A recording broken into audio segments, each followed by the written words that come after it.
the right yarn for it. And I thought, well, what the heck? I'll try it in Focus. So I wound Focus up on my ball winder.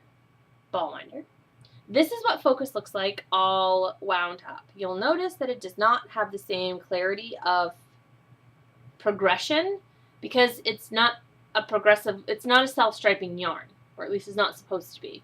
It has all those tones in there, but they're all mixed up. And again, it's a little hard to see the colors, but it's still pretty. I still love it. And so I wound it all up and I cast on.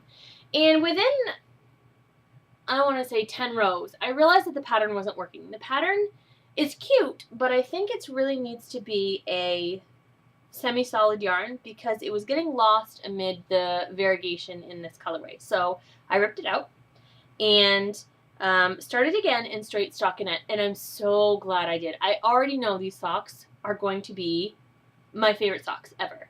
And generally I don't like plain stockinette socks because they take forever to knit, and I have second sock syndrome really badly, and I freaking hate doing the second sock. But look! How cute is that? It's stripy! I'm not even kidding. Like, I don't know how it did it. I don't know why it did it, but it totally striped. You can see that the stripes are shorter here at the toe. And then after I increased for the toe, they totally settled themselves out into progressive stripes. It's white and then gray and then light blue and then dark blue, just like it is in the skein, and it just goes, and then it goes dark blue, light blue, gray, white, and it goes, oh, just like that. I love this sock so much. Really hard to see. I'm going to hopefully get a better picture of it to show you guys on the blog. I am in love with these. My gauge is off on these. This base yarn has always been 8 stitches per inch on size US 2 needles. That's how I knit my socks. I've knit dozens of things. I think I've knit 15 gauge swatches with this base yarn, and they were all exactly the same gauge. For some reason, this is 9 stitches to an inch.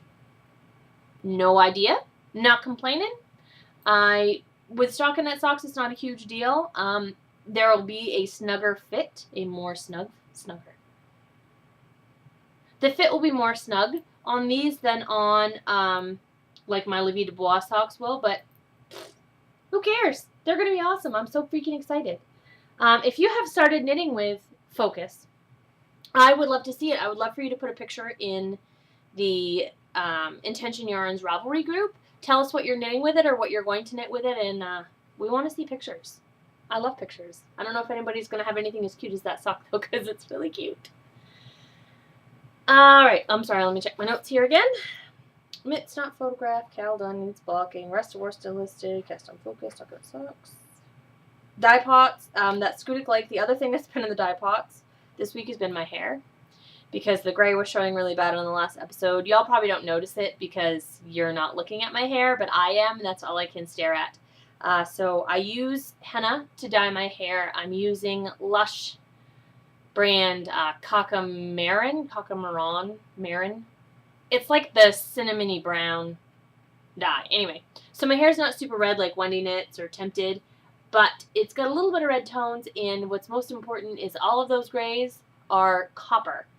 I'm totally okay with copper colored hair, not so much with the grays. I am 29 and it is not okay to be salt and pepper. So that was in the dye pot this week too. Okay, 2 things I want to review, and then a contest, and then we're done. This is really long. I have no idea how many minutes it is. Not having a clock to stare at is awesome. I bought this with some work money. This is a work tool, so I'm using my Highland Handmaids account. I have dye on my finger. No idea what that's all about. This is a photo studio in a box. I got this from the website thinkgeek.com. I love thinkgeek.com. They are my people. I love them. This is a light box. Now, I've talked about the do-it-yourself light box, and I think I've showed that to you before. The do-it-yourself light box is great, especially if you're on a budget. However, especially here in winter, I'm finding I have a really hard time getting outside to get the pictures done because you really need sunlight through that box to get good pictures. And it's too difficult and too cold to be outside taking pictures. So I needed a way to do pictures inside. The reason I bought this particular light box is because it came with 2 35-watt fluorescent photo lights. These are good quality lights. They come with, they're corded, of course, and they come with a stand, and it's really cool. Let's see if I can grab one here. Everything compacts really neatly into this thing. And they have these little feet that they stick out, and then you just tilt it to where you want it to. When you're all done, you just fold the legs up and push them back in. How cool is that? So, there are 2 photo quality lights. It comes with a little tripod for my camera, which these legs all extend out quite a bit, so it becomes a very tall tripod, and it tilts so that you take pictures landscape or portrait, which is awesome. And then my husband's going to kill me for showing this to you because I can't put it away. I have to make him do it every time because I can't figure out how to make it go. The actual light box is one of those pop-up things where it comes in this. This is the case that it comes in. I didn't show you that probably.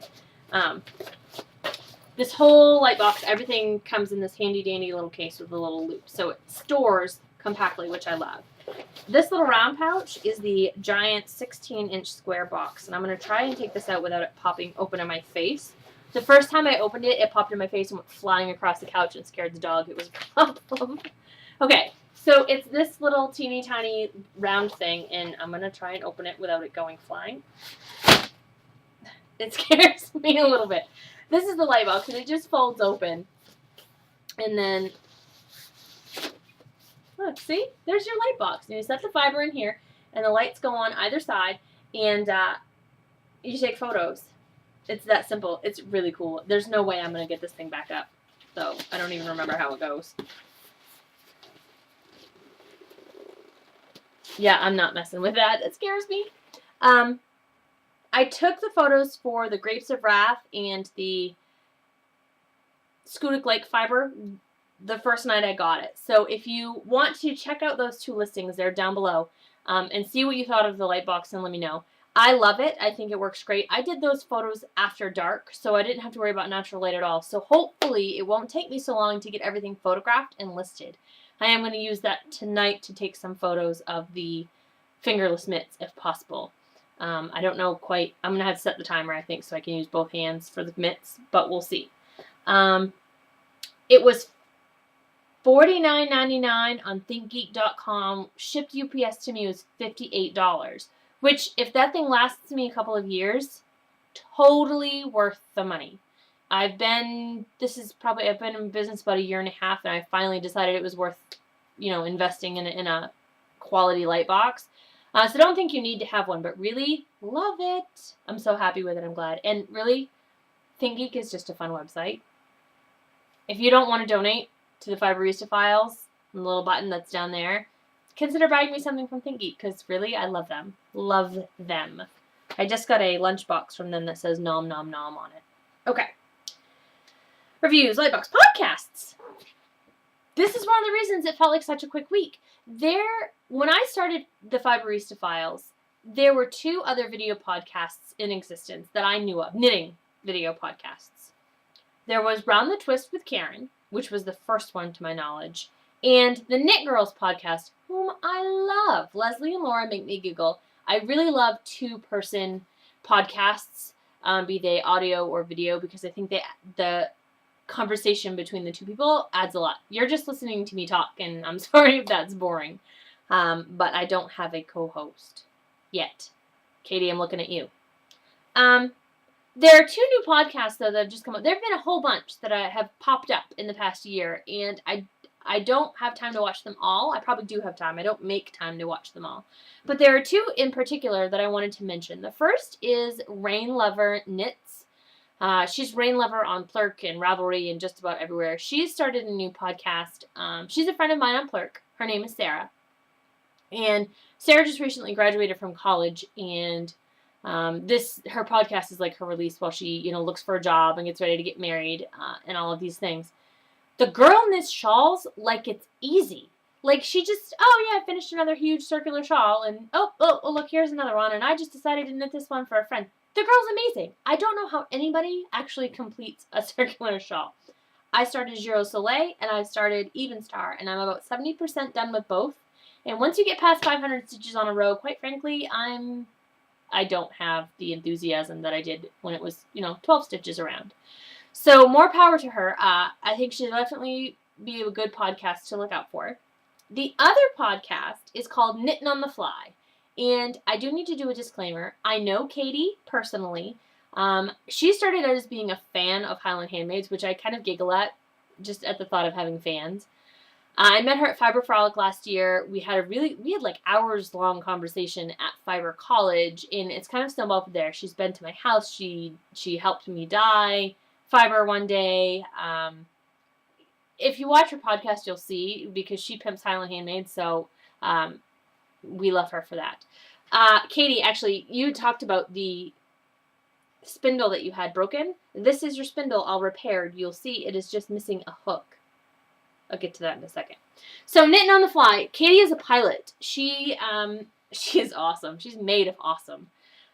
She has a airline themed podcast. It's all knitting content, but each section, a category. It's not like what's on the needles. It's, take off. And I should have written them down so that I could talk intelligently about it. But she's done one episode so far. She's linked in the show notes, as is Sarah, Rain Lover Knits.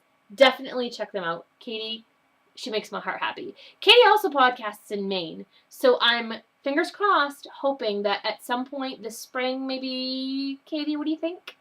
She can come up, or I can come down, and we can do a co-hosty joint episode together. I think that would be freaking awesome. So there's those. Last thing. Oh my gosh, this episode has been so long. Oh, I'm tired. I don't know about you guys. Oh no, wait, two things, because I was just talking about the spindle.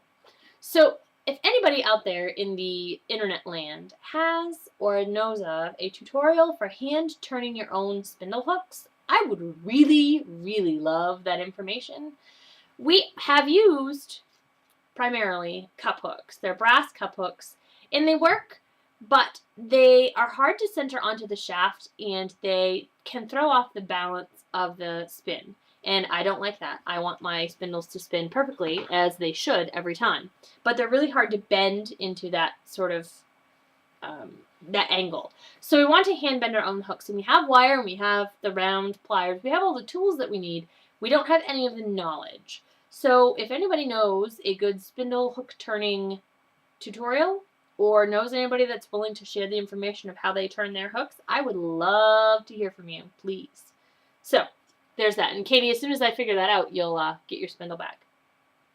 Sorry. Last thing. Intention Yarns is having a contest. It's not even really a contest. A giveaway. It's a giveaway. Go to the blog, intentionyarns.com / nope, / this way on your screen.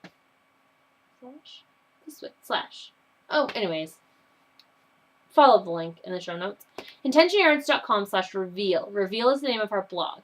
If you go to the Reveal blog and you search for last Friday's entry, it's called Freebie Friday Yarn. You can enter to win a skein of Intention yarns in your choice of colorway. You can choose the focus that I've talked about, or one of the 7 core intentions that come in either variegated or semi-solid colorways. You can choose whether you want semi-solid or variegated and what intention you want. It's totally up to you. Contest runs until this Friday at 9 o'clock at night Eastern Standard Time. So you have until this Friday to score yourself a skein of free Intention yarns, and I mail that out to you free of charge as well. So if you haven't signed up for the contest giveaway yet, do it. All you have to do is go to the blog and leave a comment saying, pick me, pick me. And I will use the random number generator Friday night at 9 o'clock to draw the winner. So I guess that's finally it for me this week. Yeah, I'm thirsty. I need a drink of water. Until next week, guys, happy spinning and knitting. Thanks for tuning in.